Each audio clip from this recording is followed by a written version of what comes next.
Você já se perguntou se a Bíblia que conhecemos hoje conta toda a história e se existissem capítulos perdidos? Textos proibidos que foram deliberadamente escondidos por séculos. Um desses textos, talvez o mais polêmico de todos, é o livro de Enoque, um manuscrito antigo que revela uma narrativa impressionante sobre anjos que desafiaram o próprio Criador, desceram à Terra e mudaram o destino da humanidade para sempre. Hoje, vamos abrir as páginas deste livro proibido e explorar a história sombria dos vigilantes, os anjos caídos, Quem-era-Meles. Por que se rebelaram? E que segredos proibidos eles ensinaram aos homens, desencadeando uma era de caos e corrupção? Prepare-se, porque estamos prestes a mergulhar em um dos maiores mistérios da fé. Uma história que conecta anjos, demônios e o destino do nosso mundo. Se você é fascinado por mistérios antigos e verdades ocultas, fique comigo até o final. Para entender a queda, primeiro precisamos conhecer Enoque. Ele é uma figura enigmática mencionada brevemente no livro de Gênesis. A Bíblia diz que Enoque andou com Deus. E já não era, porquanto Deus para si o tomou. Diferente de todos os outros patriarcas, ele não morreu. Ele foi levado diretamente para o céu. Mas por quê? O que Enoque tinha de tão especial? O livro de Enoque, que não faz parte da Bíblia canônica protestante ou católica, mas é aceito pela Igreja Ortodoxa Etíope, nos dá a resposta. Segundo este texto, Enoque foi escolhido por Deus para ser um escriba celestial, um mensageiro entre o céu e a terra.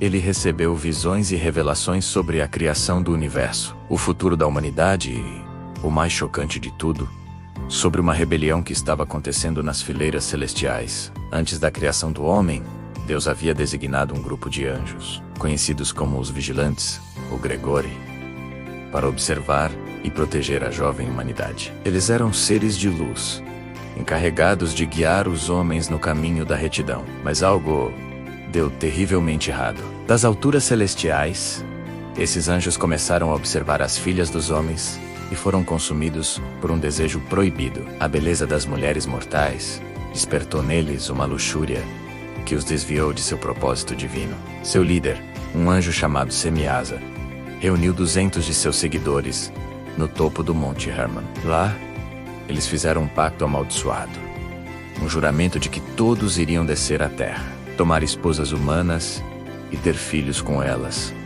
não importando as consequências. Eles sabiam que estavam quebrando uma lei sagrada, a lei que separava o divino do mortal. Mas o desejo foi mais forte, e assim, os 200 vigilantes desceram. Eles não apenas se uniram às mulheres, mas ensinaram à humanidade conhecimentos que até então eram segredos guardados no céu. Azazel, um dos líderes, ensinou os homens a forjar espadas, facas e escudos. Ele introduziu a guerra e o derramamento de sangue no mundo. Também ensinou as mulheres a fabricar espelhos, a usar maquiagem e a adornar-se com joias, despertando a vaidade e a sedução. Outros anjos ensinaram a feitiçaria, o encantamento, a astrologia e a observação das estrelas para prever o futuro. Em pouco tempo, o conhecimento que deveria guiar a humanidade para o bem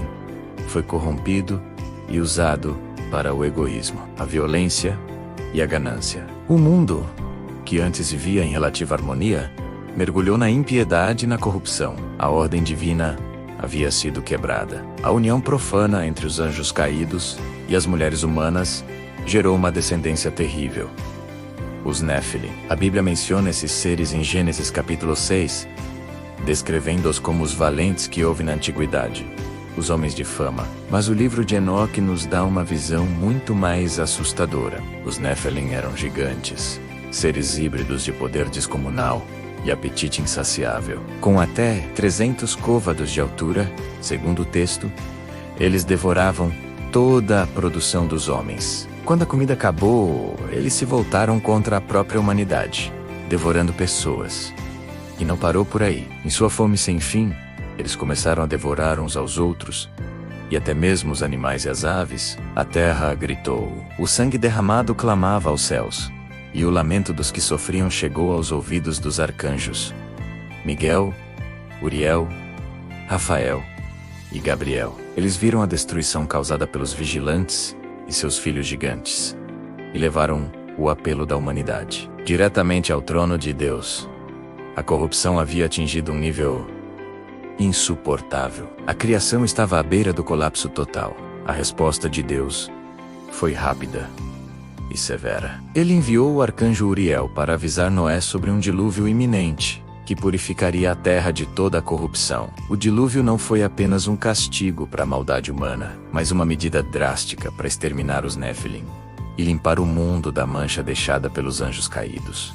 E quanto aos vigilantes que iniciaram tudo isso, o castigo deles foi eterno. O arcanjo Rafael foi ordenado a prender Azazel, o anjo que ensinou a guerra, de pés e mãos, e jogá-lo na escuridão, em um deserto chamado Dudael. Ele ficaria lá, coberto por pedras ásperas, até o dia do juízo, quando seria lançado no fogo eterno. Semiasa e os outros anjos rebeldes foram forçados a assistir à destruição de seus filhos gigantes no dilúvio. Depois, foram amarrados pelos arcanjos e aprisionados em vales profundos da terra, onde permanecerão em tormento por 70 gerações, até o julgamento final. Seus espíritos, segundo a tradição, se tornaram os demônios que vagueiam pela terra, tentando os humanos e causando aflição. É aqui que Enoque retorna à história. Deus o envia como mensageiro aos anjos caídos para anunciar seu julgamento. Eles, aterrorizados, pedem a Enoque que escreva uma petição de perdão em nome deles e a apresente a Deus. Enoque faz o que eles pedem, mas a resposta divina é implacável. Não haveria perdão. A transgressão deles foi grande demais, e a fronteira entre o céu e a terra, que eles violaram, jamais poderia ser restaurada. A história dos vigilantes e dos Nephilim levanta uma questão fascinante.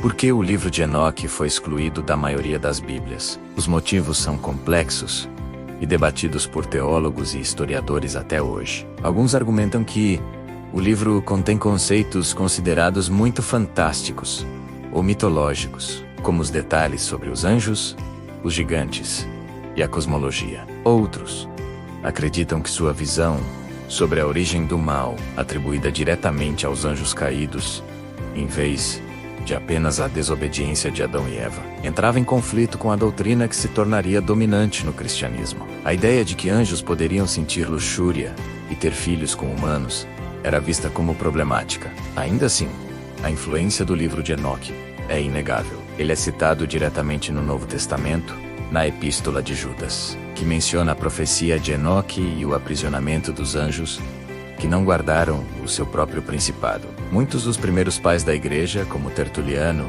e Orígenes, consideravam o livro uma escritura autêntica. A história dos anjos caídos nos força a olhar para as narrativas sagradas de uma maneira diferente. Ela nos mostra que, por trás das histórias que conhecemos, existem outras, mais antigas e talvez mais sombrias, que foram deixadas de lado. O livro de Enoque nos oferece um vislumbre de um mundo onde as fronteiras entre o divino e o humano eram perigosamente tênues, e onde um ato de rebelião celestial quase destruiu a criação. Seja você uma pessoa de fé, um cético ou apenas um curioso, é impossível não se sentir intrigado por essa narrativa épica. Ela fala sobre poder, desejo, traição e as consequências catastróficas de se quebrar leis sagradas. A história dos vigilantes não é apenas um mito antigo. É um eco, um aviso sobre como o conhecimento sem sabedoria e o poder sem responsabilidade podem levar à nossa própria destruição. Obrigado por me acompanhar nesta jornada aos segredos do livro de Enoque. Espero que tenha aberto sua mente para as muitas camadas de mistério que cercam as histórias que pensávamos conhecer. Se você gostou de desvendar este segredo oculto, não se esqueça de deixar o seu like, compartilhar com seus amigos e, o mais importante, inscrever-se no canal. Você não sabia? Temos muitos outros mistérios para explorar juntos. Até a próxima.